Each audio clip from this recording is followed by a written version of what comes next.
আজকে অনেকগুলো স্টেপ নিতে গভর্নমেন্টকে আমরা দেখতে পেলাম।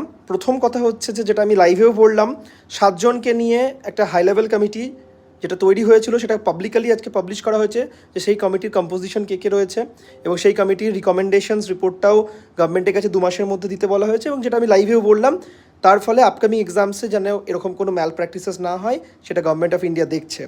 দ্বিতীয়ত হচ্ছে সিবিআইকে আদেশ দিয়েছে যে নিট ইউজি পরীক্ষার কোনো যে ম্যাল প্র্যাকটিস হয়েছিল, পেপার লিক, এই সমস্ত ইস্যুকে দেখার জন্য।